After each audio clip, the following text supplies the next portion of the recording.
Oi gente, tudo bom com vocês? Eu tô aqui no H&J Beauty Salon. Falei certo agora, né? Certinho. Eu tô aqui com a dona Fátima, sou cliente aqui do salão. Ela tem esse salão que é mais voltado para o público feminino, apesar de também atender homens. E as barbearias aqui do lado. E eu conversando com ela durante essa semana, eu percebi que ela tem uma visão muito para empreendedorismo e eu quero estar trazendo esse conteúdo aqui pro canal. E claro, ninguém mais preparado, ninguém melhor preparado para nos falar como é que foi a história dela do que ela mesma. Dona Fátima, que bom ter a senhora aqui. Eu queria já começar o vídeo perguntando à senhora, que a senhora se apresentasse e falasse um pouco de como é que é empreender aqui nos Estados Unidos. Ok. É um prazer ter você aqui, viu, Ricardo? Obrigado. O prazer é todo nosso. Bom, gente, boa noite. É um prazer poder falar um pouquinho de nossas vidas aqui nos Estados Unidos. Empreender nos Estados Unidos não é muito fácil. Cada um tem a sua história. E em qualquer área profissional, quando nós, imigrantes, saímos do nosso país e chegamos aqui, não é muito fácil. Todo começo realmente tem seus desafios. E empreender aqui nos Estados Unidos depende muito, depende principalmente da visão que a pessoa tem, de coragem, de força, de determinação. E principalmente um objetivo. Nós temos que saber o que queremos, né? E o que vamos fazer. Quando se vem do Brasil para cá, não há muita escolha, porque por mais profissional, por mais formação que você tenha no Brasil, quando você chega aqui não é tão fácil. Você tem que geralmente é assim, temos que fazer aquilo que nunca fizemos antes no Brasil, profissionalmente falando. Mas, por exemplo, o ramo aqui de house cleaner, limpezas de casa, como a maioria das mulheres fazem quando vem para cá, é um bom negócio. Salão, por exemplo, também não é como nós fazíamos no Brasil. Muda muito, né? Muda muita coisa, porque nós temos um público muito flexível, muito misto, né? Uhum. Nós atendemos aqui não só brasileiros. Sim. E as culturas, os gostos também mudam de acordo com a cultura. Nós atendemos americanos, hispanos de vários países, né? Uhum. Do South America também.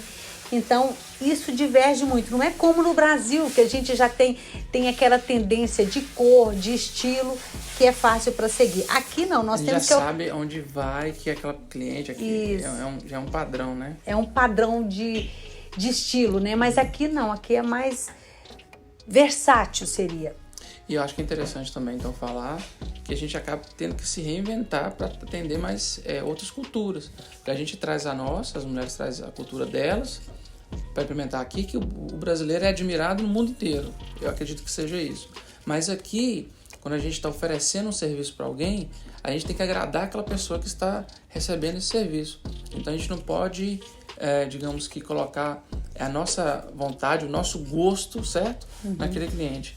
A senhora quando a senhora percebeu que era preciso esse feeling, esse tipo de mudança, esse tipo de atendimento, quando foi que a senhora percebeu que precisava absorver das culturas das pessoas que a senhora atende para poder atendê-los melhor? Bom, isso de imediato. Assim que eu atendi, por exemplo, um cliente já de outra cultura, por exemplo, um hispano, por exemplo, uma de origem hispana, por exemplo, eu percebi que o estilo deles na área da beleza era diferente do nosso brasileiro. Por exemplo, técnica para eu fazer, por exemplo, uma limpeza de pele. Se eu fosse fazer uma limpeza de pele com a mesma técnica que eu uso de extração, por exemplo, do Brasil, não atenderia a uma cliente, por exemplo, hispana e nem uma americana. Porque a visão deles, por exemplo, de uma limpeza de pele, quando vai num salão, num spa para fazer uma limpeza de pele, é para relaxar. Então, certo. O procedimento de extração que nós brasileiros fazemos, porque, diga-se de passagem, a estética brasileira é muito boa, é completa. Sim. Então, se a gente usa aquele método, a gente assusta, por exemplo, a americana, porque Sério? é doloroso Sério? o processo de Eu extração. achava que não tinha outra forma de fazer uma limpeza de pele. Não, tem outra forma, a gente usa outras técnicas, né? Uhum. Por exemplo, eu procurei descobrir, assim, principalmente qual o odor, o cheiro que mais agrada, por exemplo, o americano ou o hispano. São pequenos detalhes que às vezes a gente precisa descobrir, né? A gente precisa se interessar se a gente quiser alcançar esse público. Ou então a gente vai trabalhar mesmo só com a nossa nação brasileira, né? Uhum. Mas para quem tem um tipo de empreendimento aqui, que quer avançar, quer abranger todas as raças, a gente tem que se informar. A senhora chegou aqui falando inglês já ou aprendeu aqui? Essa é outra questão muito interessante, né? É bem até engraçado. Todo mundo que faz cursos de inglês no Brasil, que é muito comum. No Brasil, o segundo grau, na minha época, quem fazia o segundo grau já aprendia inglês. E fora mesmo da escola secular, geralmente as pessoas faziam um cursinho. Eu, por exemplo, na ocasião, havia feito um curso no Brasil e eu pensava que eu sabia inglês. Quando eu cheguei aqui, na prática, foi um choque, né? Foi um susto. A gente não entende nada eu não entendia nada que estavam falando. E também eu não conseguia me comunicar, porque a gente aprende aquele inglês britânico lá no Brasil. Sim. E quando aqui... Que é engraçado, que a gente está na América, o Brasil está na América Latina ali, e ao invés de ensinar o idioma dali, o inglês mais próximo de nós, ensina o britânico. Mas também tem outra questão, que no Brasil a gente aprende o inglês, mas a gente não pratica. Não pratica nada. Nada. Então o ouvido da gente não está acostumado a ouvir, né, a língua. Eu acredito que isso mudou um pouco com esse boom da internet. Séries, a gente tem hoje acesso a conteúdos do mundo inteiro. Então eu, por exemplo, qualquer série que eu vou ver, eu prefiro assistir ela ou no inglês ou dublada no inglês ali, para que eu consiga melhorar um pouco, isso já desde o Brasil.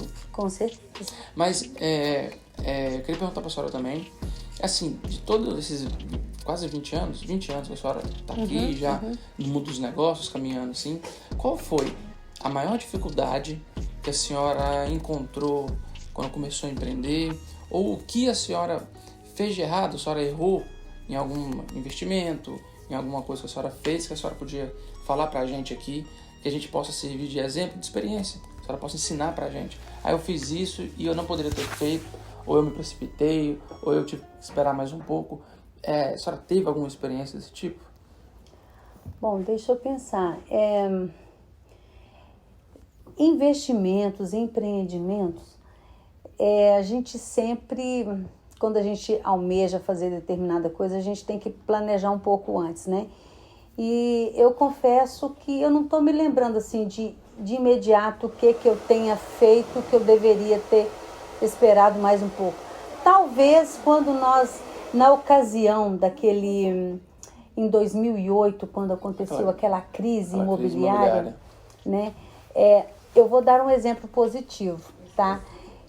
O Mauri de Lima, que é meu esposo, é uma pessoa ele é bem experiente, ele tem uma visão de economia muito grande. Então, na ocasião,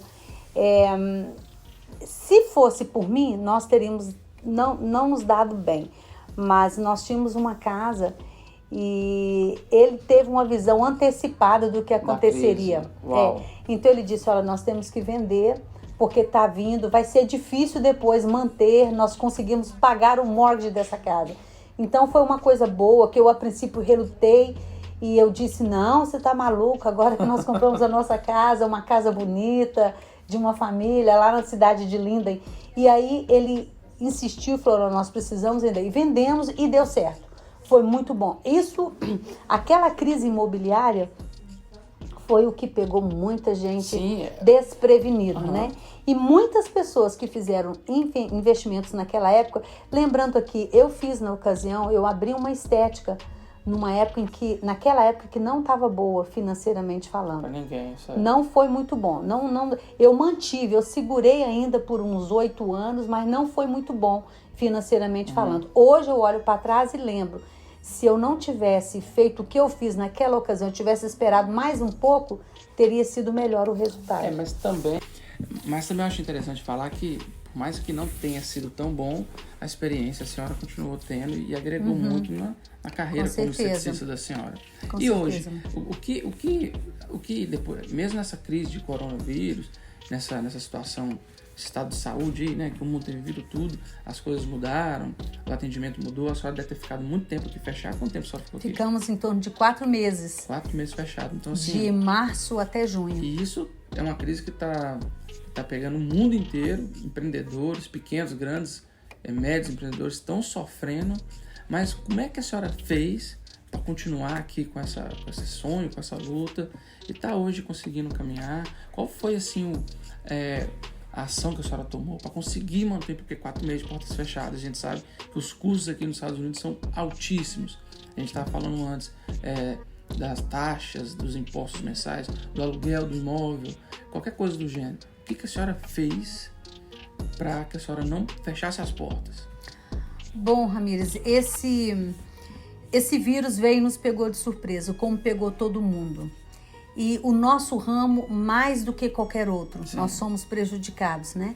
Porque nós trabalhamos em contato direto com o cliente, então não teve jeito mesmo de trabalhar. Mas, para te falar a verdade, nós ficamos sem ação. Nós não tivemos que fazer, nós não tivemos nem oportunidade de criar nada, de reinventar nada, ou de começar, ter uma ideia nova de como exercer a nossa profissão em meio a essa crise. Não teve jeito. Por quê? Por causa das próprias leis aqui que nos impediram de fazer isso. Sim. Mas como que nós conseguimos e estamos conseguindo manter? Nós estamos usando dos benefícios que a própria lei aqui nos Sim. permite. Por exemplo, os bills, as contas, o que nós fizemos? Nós temos o direito de negociar, renegociar e levando. Mas não está fácil. Não foi fácil e continua não sendo fácil. Existe inúmeras vantagens, né, dona Fátima, de se trabalhar legalmente, de uma forma certa. Por acaso, talvez se a pessoa não tivesse abrido o empreendimento da forma correta, talvez hoje essa pessoa não está usufruindo desses benefícios. Com certeza. Mas também, nosso público é cristão, eu trago sempre vídeos aqui voltados para o nosso público cristão. E se vocês não conhecem a Dona Fátima é pastora. Ela tem... Eu já vi muitas palavras dela, e ela é uma pessoa, quando a gente está perto dela, a gente vê a calma, a gente vê que é uma pessoa que tem domínio próprio.